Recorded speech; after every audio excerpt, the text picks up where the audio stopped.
Sa panahon ngayon ay hindi na maiiwasan ang nakawan. Kaya itong ituturo ko ay upang ma-automatic lock ang inyong mga cellphone kapag merong umagaw nito. Kung papaano ay sundan nyo lang ang video na ito. Pindutin ang phone settings. Scroll up at hanapin at pindutin ang Google.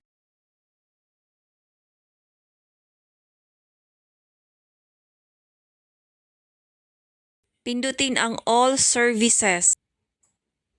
Scroll up, hanapin at pindutin ang Theft Protection.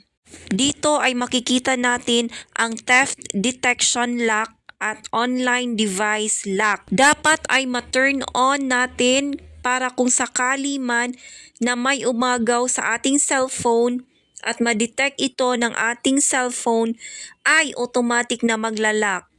At sa ganitong paraan ay maiiwasan natin na makuha nila ang ating personal information.